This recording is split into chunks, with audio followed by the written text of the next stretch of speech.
Aquel día, cuando llegó la noche, Jesús les dijo a sus discípulos: «Pasemos al otro lado». Despidiendo a la multitud, le tomaron como estaba en la barca, y había también con él otras barcas. Pero se levantó una gran tempestad de viento y echaba las olas en la barca de tal manera que ya se anegaba. Marcos capítulo 4, versículo 35 en adelante. La historia de Jesús calmando la tormenta se cuenta en los 3 evangelios: Mateo, Marcos y Lucas. Jesús había estado enseñando cerca del mar de Galilea. Después quería un respiro de las multitudes, así que decidió tomar un bote con los apóstoles. La Biblia informa que no mucho después de que zarparan, navegaran, Jesús se durmió y se levantó una tormenta.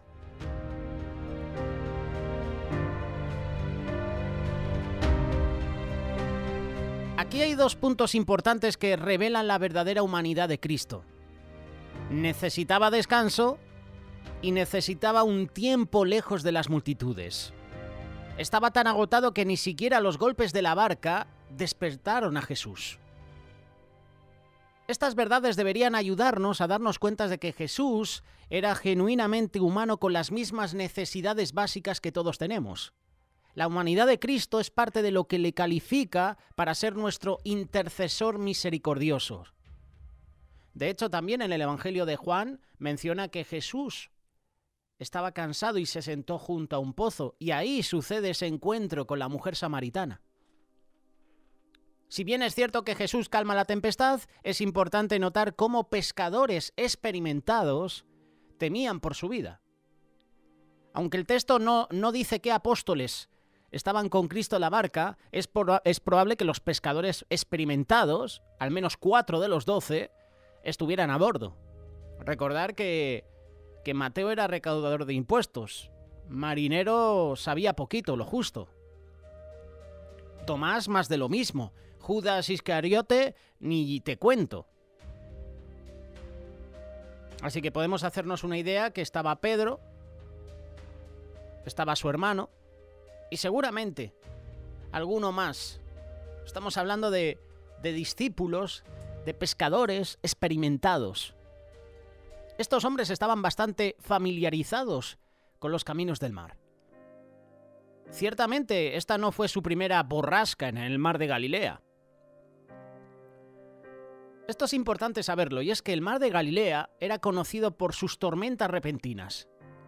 ¿Tú te imaginas? De repente, estás navegando por el mar de Galilea, tranquilamente, y de repente se levanta una tempestad. Furiosa, terrible. Incluso estos pescadores profesionales, entre comillas, estaban asustados por esta tempestad. Dice la palabra que temían morir, temían por su vida. Lucas capítulo 8, verso 24. Pero se levantó una gran tempestad de viento y echaba las olas en la barca de tal manera que ya se anegaba. Y él estaba en la popa, hablando de Jesús, durmiendo sobre un cabezal. Y le despertaron y le dijeron: «Maestro, ¿no tienes cuidado que perecemos?». Marcos capítulo 4, verso 37 y 38. Es curioso que el sueño de Jesús fue profundo, incluso durante la tempestad. Dice que el agua, que las olas, ya estaban sobre la barca. Debemos tener fe en momentos de tormenta porque Jesús calma la tempestad. ¿Cómo no tener fe si Jesús está con nosotros? La Biblia dice que el sueño de un creyente será dulce y apacible porque sabe que el Señor está con él. Proverbios capítulo 3, verso 24. Por eso Jesús, cuando fue despertado, reprendió a los discípulos con la pregunta: ¿cómo no tenéis fe? Marcos capítulo 4, verso 40. Uno podría decir que injusta fue la respuesta de Jesús, ¿verdad? En ese momento lo que uno menos tiene es fe. Cuando se levanta una tempestad sobre tu vida, la fe es lo último que tienes. El primer sentimiento que vas a tener es miedo, preocupación. Podríamos decir qué injusto fue Jesús, ¿verdad? Diciendo esto, ¿cómo no tenéis fe? Jesús nunca es injusto. Jesús nunca es malo con nosotros. Jesús calma la tempestad, pero la falta de fe es reprendida. Quizás en un futuro, si llega a suceder esto, a lo mejor los discípulos no hubieran despertado a Jesús porque con su fe hubiera bastado para calmar la tempestad. Pero estaban empezando en el ministerio. Su fe era débil. Habían dudas en los discípulos. La falta de fe de los apóstoles nos recuerda que incluso aquellos que vivieron y caminaron con Jesús, vieron sus milagros, escucharon sus mensajes, encontraron difícil estar llenos de fe al 100%, todo el tiempo. De esa manera los discípulos se parecían mucho a nosotros. Su falta de fe fue reprendida y por extensión también la nuestra. Hoy Jesús también nos exhorta a nosotros. ¿Cómo no tenéis fe? Tantos años en el ministerio, tantos años acudiendo a la iglesia, tantos años compartiendo. ¿Dónde está tu fe? Jesús nos tiene que reprender por la falta de fe. Jesús calma la tempestad y también puede rescatarnos de las tormentas de la vida. Si Jesús pudo rescatar a los discípulos de la tempestad, también puede rescatarnos a nosotros de las tempestades de la vida cotidiana. Y cuando hablamos de las tempestades de la vida cotidiana, hablamos de enfermedad, pérdida de trabajo, problemas matrimoniales, incluso el aguijón de la muerte. Como dice la primera carta de Corintios, capítulo 15, verso 55. Esas son las tempestades de la vida cotidiana. Jesús calma la tempestad porque Él está con nosotros, en medio de esa tormenta. Cuando Jesús mandó pasar al otro lado, Mateo capítulo 8, verso 18, sabía que se acercaba la tempestad o tormenta. Él es omnisciente, Él lo sabe todo, sabe lo que va a suceder en el futuro. Incluso con una tormenta que se avecinaba, decidió lanzarse al mar. El Señor nunca prometió que no tendríamos tempestades en la vida. De hecho, Él nos ha dicho que esperemos problemas. El problema viene cuando no vengan las pruebas a nuestra vida. Cuando no seamos, por ejemplo, un blanco fácil del enemigo. Ahí tenemos que preocuparnos. Jesús ha prometido que estará con nosotros en la tempestad. Él nunca dejará solos a sus hijos en medio de la tribulación. Con paciencia, con fe, con perseverancia, venceremos. Qué bueno contar con nosotros, que contemos con Jesús. Qué bueno que uno pueda decir, Jesús está conmigo. Él me acompaña. Este pasaje no solo revela la verdadera humanidad de Jesús, sino también la deidad de Jesús. Porque solo Dios, aún los vientos y las aguas manda y le obedecen. Con una palabra rápida de Cristo, la tempestad amainó y el mar se calmó. Y Jesús calmó la tempestad. ¿Recuerdas lo que hemos hablado en días anteriores sobre los atributos de Dios? La omnipotencia de Dios. Con la palabra Dios creó el universo, creó el cielo y la tierra, con las palabras. Con una palabra rápido, una palabra de Cristo, la tempestad amainó. Jesús es omnipotente, Él es todopoderoso. Los apóstoles se maravillaron ante esta demostración de la habilidad de Jesús sobre los elementos. Y esto puede ser reconfortante para el cristiano en medio de una tempestad. La fe en Cristo nunca está fuera de lugar. Si Él puede calmar la tempestad del mar con una sola palabra, ¿por qué no puede calmar las tempestades de mi vida? ¿Te has hecho esa pregunta? Si Él calmó la tempestad, si Él calmó el mar, ¿por qué no puede cambiar las tempestades de mi vida, los problemas, las atribulaciones, ese momento de prueba? Si lo hace con los elementos, si lo hace con el mar, ¿por qué no lo puede hacer con mi vida? Él lo puede todo. Jesús calma la tempestad. Y Jesús vino a calmar la tormenta. Él quiere calmar las tormentas que hay en tu vida. Pero, ¿y si Jesús no hubiera calmado la tormenta? ¿Te has hecho esa pregunta? Es una de las historias más queridas de la Biblia que se encuentra en Marcos capítulo 4, verso 35. Jesús y sus discípulos están cruzando el mar de Galilea cuando se desata una tempestad. Las olas amenazan con hundir la barca. Jesús está dormido. ¿Dormido? ¿Cómo puede estar dormido? Aterrorizados los discípulos lo despiertan y le preguntan si le importa que mueran. Y Jesús calma la tempestad y le dice al viento y a las olas que se calmen. Y luego les pregunta a los discípulos, ¿por qué tienen tanto miedo? Naturalmente los discípulos están llenos de asombro por lo que ha sucedido, pero Jesús es más bien casual acerca de todo el asunto. Jesús tiene el control de todo. Por supuesto, hay algunas maneras diferentes en las que podríamos interpretar esta historia, pero Jesús conoce todas las cosas. Él sabe que la tempestad no es para muerte de sus discípulos. También, presumiblemente, sabe que puede mandar al viento y las olas y ellos obedecerán. Así que no tiene motivo de preocupación. Jesús tiene el control de todo. Jesús estaba dando una lección a sus discípulos. Cuando parecía que estaba dormido, Jesús calma la tempestad.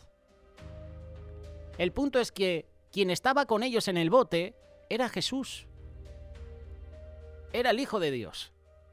Las tempestades amenazan con hundir nuestra fe. Y estos no son inconvenientes cotidianos como un pinchazo o una molestia en el trabajo. Estas son las dificultades que nos hacen cuestionar la bondad de Dios. Incluso nos hacen cuestionar si Jesús está con nosotros en nuestra vida. Una enfermedad prolongada, la muerte de un ser querido, una pérdida de propósito, un matrimonio destruido. ¿Dónde está Dios? Parece que Dios está dormido, ¿verdad?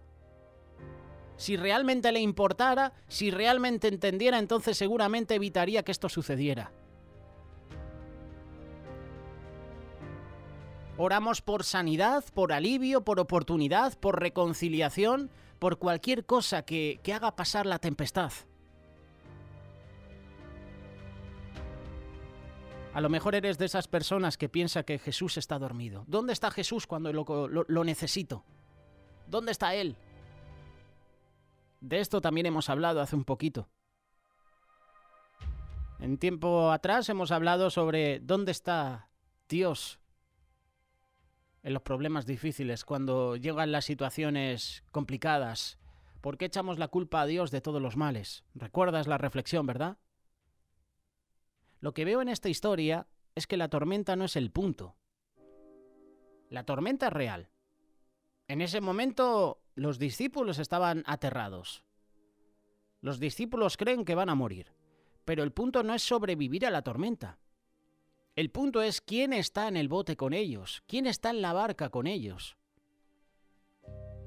Si Jesús puede calmar las tempestades de nuestra vida, ¿no es digno de darle la gloria y la honra? ¿No es digno de servirle? ¿No es digno de amarle? Eso es maravillosamente cierto y yo mismo me he sentido alentado por ese conocimiento. Jesús no vino solo a calmar las tempestades, vino a salvar almas. Jesús no vino a darme una vida cómoda, vino a vencer la muerte. Eso no es un camino fácil. Humillaos pues bajo la poderosa mano de Dios para que Él os exalte cuando fuera tiempo, echando toda vuestra ansiedad sobre Él porque Él tiene cuidado de vosotros. ¿Sabes quién dijo esto? Uno de los discípulos que estaba en la barca, Pedro, en su primera carta, capítulo 5, versículos 6 y 7. Hablamos con bastante frecuencia de echar nuestras preocupaciones sobre Él, pero ¿cuánto escuchamos acerca de humillarnos bajo su poderosa mano? Las dos cosas van juntas, las dos cosas están vinculadas en este versículo. Echar nuestras preocupaciones sobre Él no es simplemente un deseo de evitar circunstancias desagradables, sino más bien es una sumisión a cualquier circunstancia que Dios pueda traer a tu vida. Simplemente porque son de Dios. El apóstol Pablo ejemplifica esto en la segunda carta de Timoteo, capítulo 1, verso 12. refiriéndose a su llamado como apóstol y a las dificultades que conlleva ese nombramiento. Te invito a que lo leas. Por lo cual, asimismo, padezco esto, pero no me avergüenzo, porque yo sé a quién he creído y estoy seguro que es poderoso para guardar mi depósito para aquel día. Pablo no está negando el sufrimiento, pero su fe en Jesucristo es inquebrantable, sin importar el momento por el que está pasando, sin importar las circunstancias. La tormenta se trata de una batalla, pero siempre Jesús calma la tempestad. Y con esto no estoy tratando de disminuir el sufrimiento de nadie, ni sugeriría que no puedas clamar a Jesús acerca de las tempestades en tu vida. Él, después de todo, se levanta y calma la tormenta en esta historia. No es que Jesús no le importe tu problema. Es solo que tu problema no va a hundir el barco. ¿Por qué? Porque Jesús está contigo. Jesús no dice, salgamos al medio del lago y ahoguémonos. Eso no lo dice Jesús. Tampoco dice Jesús, caramba, toda esta enseñanza realmente me ha cansado. Un crucero pequeño sería perfecto. Las tormentas dan miedo. Todos pasamos por tormentas. Sé lo que es pensar que no puedo sobrevivir, o pensar que a Dios no le importa. Sé lo que es sentirse inútil, desamparado, sin esperanza. A lo mejor es como ahora te estás sintiendo. ¡Anímate! Jesús no saca a la gente al medio del mar para ahogarlos.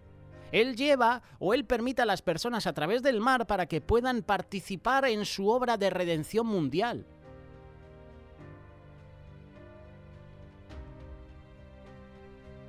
Él nos transforma desde dentro. Si lo estamos siguiendo, también nosotros entraremos en ese momento de oscuridad. ¿Y a qué me refiero con esto? Entra la oscuridad, el mal, el sufrimiento de este mundo, y Jesús lo transforma desde dentro. Jesús estaba en el bote, estaba dentro con los discípulos, y se produjo el milagro porque Jesús estaba dentro, no fuera. Si tienes a Jesús dentro de tu vida, en tu corazón, verás milagros. Pero el milagro va a empezar desde dentro, y eso se va a palpar, eso se va a hacer visible para la gente que nos rodea. Necesitamos entender quién es el que está dormido en el bote. No es el coleguita, no es un amigo, es Jesús, el Dios que todo lo puede.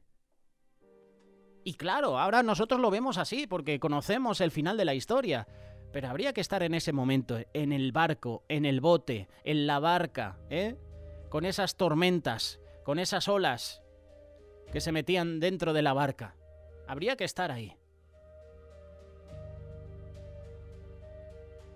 En la adversidad vemos el poder de Dios en nuestras vidas, porque Jesús calma la tempestad. Es en la adversidad cuando vemos el poder de Dios en nuestra vida. ¿Cómo crece la iglesia? Con la persecución. Cuando había más persecución a la iglesia, a los cristianos, la iglesia crecía, porque dependían de Dios. No hay pozo tan profundo como para que el amor de Dios no sea aún más profundo. ¿Cómo puedes realmente absorber esa verdad a menos que estés en un pozo lo suficientemente profundo como para hacerte dudar de ella? El alivio de la tormenta no es lo mejor que te puede pasar. Lo mejor que te puede pasar es que la tempestad te transforme a la imagen de Jesús. Y seguramente, y me gusta decir esto, hay personas que a lo mejor están en uno de los 3 procesos de la tormenta. A lo mejor hay gente que está empezando una tormenta. A lo mejor hay gente que está en el segundo proceso, que es estar en medio de la tormenta. Y a lo mejor hay personas que están en el tercer proceso, que es saliendo de la tormenta. A lo mejor tú estás en uno de estos procesos, o a punto de entrar en una tormenta, en medio de ella o saliendo de ella. El alivio de la tormenta no es lo mejor que te puede pasar. Lo mejor que te puede pasar es que la tempestad te transforma en la imagen del Señor Jesús. El enemigo puede usar la tormenta para ponerte ansioso, asustado, te desanima, te hiere. Y Dios puede usarla para hacerte intrépido, valiente, seguro, firme.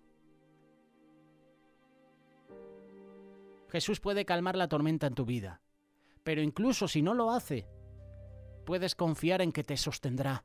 Puedes creer que te va a transformar y puedes saber que te ama. Tenemos un Dios que nos ama. Que no te engañe nuestra sociedad diciendo qué Dios más malo tenéis los cristianos, que permite la pobreza, que permite la guerra. No es que Jesús permita eso. Es que nosotros hemos decidido vivir sin Jesús.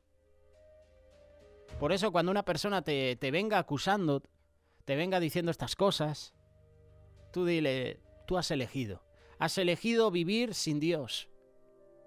Ahora recoge lo que has sembrado.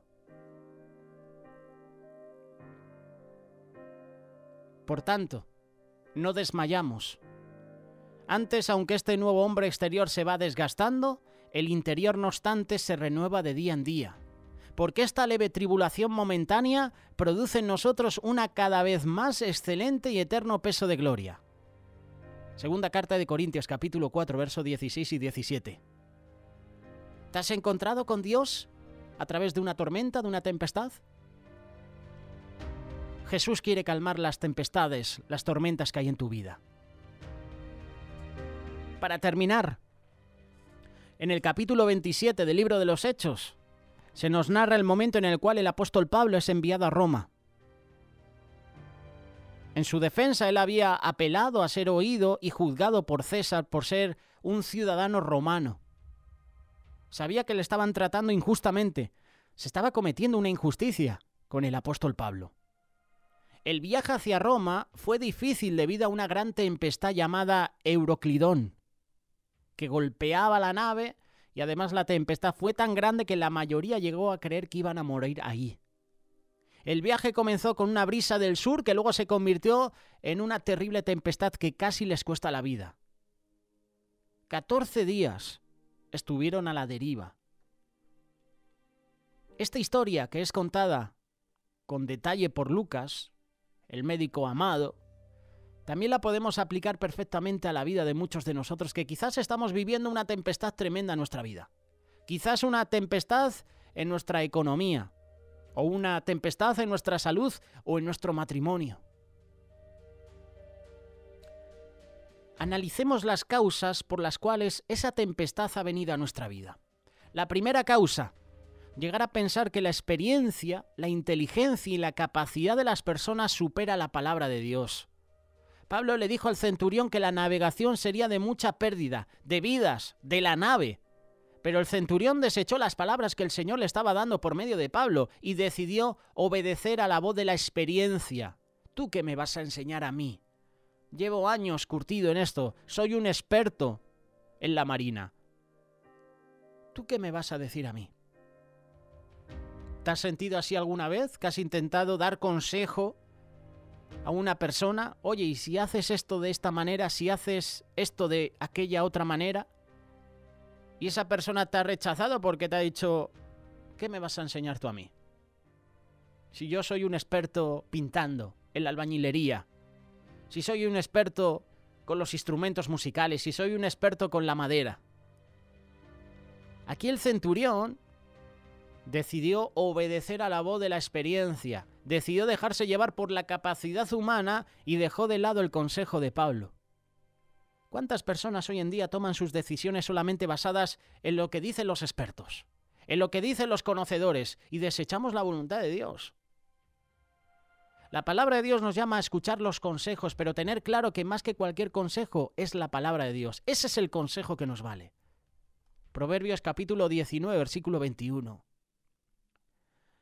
Una segunda causa es tomar decisiones basadas en lo que la mayoría aprueba, en lo que la mayoría está de acuerdo y no consultar a la voluntad de Dios. Hechos capítulo 27, verso 12, nos dice que la mayoría acordó zarpar, a pesar de lo que Pablo les había dicho, y todo lo que la mayoría decidió estaba en contra de la voluntad de Dios. Como está sucediendo hoy en los Estados Unidos y en muchos países del mundo con el tema del aborto. El consejo que nos está dando Dios es: no mates, ¿verdad? Es un mandamiento.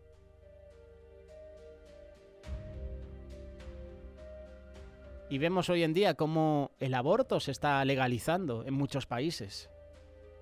Tristemente. El Señor dice, no matarás, y las personas lo que más hacen, incluido cristianos, es matar, es abortar. Hay una frase que dice, la voz del pueblo es la voz de Dios. Pero vemos que esto no es así, la voz de Dios es la voz de Dios. Y muchas veces la mayoría tomará caminos equivocados, muchas veces la mayoría decidirá hacer lo que no es correcto, como están haciendo hoy mismo en Estados Unidos. El país se ha dividido en dos, y los dos temas principales en las elecciones de medio término han sido la inflación y tristemente el aborto. La mitad de la población de Estados Unidos ha votado a favor del aborto. Sí, la mitad. Un país con miles de millones de personas, unos que están a favor de la vida y otros que están en contra de la vida. Han decidido votar a favor de esta ley del aborto. Por ponerte un ejemplo de todas otras leyes que se han acordado y que han votado a favor. Muchas veces la mayoría decidirá hacer lo que no es correcto, pensando que es lo correcto. A lo bueno llamarán malo y a lo malo llamarán bueno. Posiblemente la decisión que estás tomando todos, que están tomando todos, es la que tú quieras tomar. Si ellos lo hacen, yo lo hago también. ¿Pero consultaste al Señor? ¿Pediste consejo al Señor? Nosotros tenemos que tener la valentía de Josué para dejar que cada quien decida su camino. Pero yo y mi casa serviremos a Dios. Yo y mi casa voy a hacer lo que a Dios le agrada. Aunque estos voten o aprueben leyes que van en contra de los principios bíblicos, yo no voy a seguir la corriente de este mundo. Yo voy a consultar a Dios. Yo y mi casa serviremos a Jehová.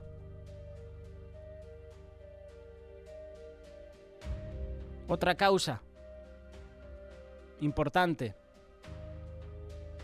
A veces nos dejamos llevar por nuestros deseos y no por la voluntad de Dios. Los marineros, al sentir la brisa del sur, les pareció que ya tenían lo que deseaban y zarparon en un viaje directo a la tempestad. El tiempo acompaña, Frase popular que muchas veces utilizamos. ¿Cuántos de nosotros nos hemos dejado llevar por lo que deseamos y desechamos la voluntad de Dios? Tenemos que tener bien claro lo que la palabra de Dios nos dice. Hay camino que a nosotros nos parece bueno, hay camino que parece que es todo lo que hemos deseado. Una mujer hermosa, un trabajo con un salario elevado, un hombre con una buena solvencia económica, un viaje, no lo sé. Nos dejamos llevar por nuestros deseos, ¿pero eso es voluntad de Dios? Reflexionemos sobre las tempestades que golpean nuestra vida. Son situaciones en las cuales nuestra vida queda a la deriva, como hemos leído. En el libro de Hechos, capítulo 27, verso 14. Deriva significa desvió la nave por causas incontrolables. Eso es lo que significa estar a la deriva. Que la nave se desvió por causas incontrolables. Es decir, que esas tempestades son situaciones que están fuera de nuestro control. Y cuando las cosas están fuera de nuestro control significan una cosa, no sabemos qué hacer. Aunque seas experto, inteligente, no vas a saber qué hacer. Como hemos tenido hace unos meses el volcán en la isla de La Palma. Había expertos, habían bomberos, había personas cualificadas para intentar por sus fuerzas cortar un poquito el cese de la lava, ¿verdad? Pero no podían. Cuando las cosas están fuera de nuestro alcance, de nuestro control, tú y yo no podemos hacer nada. El hombre no puede controlar el tiempo. No sabemos qué hacer. Estos marineros no sabían qué hacer porque una tormenta, si surge de la nada, ¿qué va a hacer? Nada. Son situaciones donde los esfuerzos humanos no valen para nada, son en balde. Los marineros, aún el mismo Lucas que narra la historia, trabajó alijando la nave, es decir, echando material, echando por la borda las cosas para tener menos peso en el barco. Pero todo lo que hicieron era en vano ante la tempestad que estaban pasando. ¿Cuántas personas hoy mismo están luchando en su propia capacidad para salir de la tempestad, con grandes esfuerzos, pero con muy pocos resultados. Y el barco de su vida poco a poco se va hundiendo. El barco de su matrimonio poco a poco se va a pique. ¿Conoces alguna persona que está pasando por esa tormenta? ¿Y ves que está utilizando toda su energía, todas sus fuerzas para salvar ese matrimonio? ¿Para salvar su economía? ¿Para salvar su hogar? ¿Conoces alguna persona?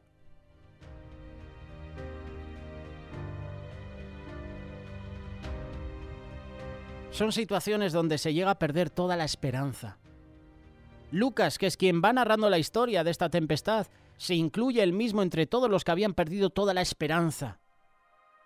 Por muchos días era tan grande la tempestad en la que estaban que no podían ver ni la luz del sol, ni la luz de las estrellas. Quizás tú te sientes exactamente de esa misma forma, sin esperanza, sin rumbo, en tinieblas. Pero ¿sabes una cosa? Jesús está en nuestra barca. Él es el único que puede sacarnos de la tempestad. El Señor nos dice en este día: habría sido mejor si hubieras escuchado mi voz. Habría sido lo mejor que hubieras buscado mi voluntad. Pero no te he abandonado a pesar de tu decisión. Aquí estoy para ayudarte, así como lo hizo con el apóstol Pablo, lo hará contigo, lo va a hacer conmigo. Hermano o hermana que nos estás escuchando, tengamos ánimo. Aún en medio de esta tempestad, Cristo está con nosotros. Si Cristo está con nosotros, ¿por qué nos tenemos que preocupar? El mismo que calmó la tempestad cuando los discípulos pensaban que se hundían, es el mismo que está acá con nosotros en este día. Y nos dice: ¿por qué teméis, hombres de poca fe? No hay tempestad tan grande para nuestro Dios. Yo soy el creador del cielo y la tierra. Con una palabra, la tormenta, la tempestad se calma. Él es el omnipotente, Él es el todopoderoso. Y si calmó la tempestad, puede calmar las tempestades de nuestra vida. Solo confía en Él, búscale. Si no has tenido un encuentro personal con Jesús, hoy es el día. Hoy es el día para aceptar a Jesús en tu vida. Acéptale como tu Señor y Salvador, y tu vida cambiará. Como dice la canción, tu vida cambia cuando Jesús está en tu vida, cuando Jesús es el centro de tu familia, cuando Jesús es el centro de una nación. Esa nación cambia para bien. La respuesta depende de ti. ¿Qué harás? ¿Aceptarás a Jesús o rechazarás su oferta?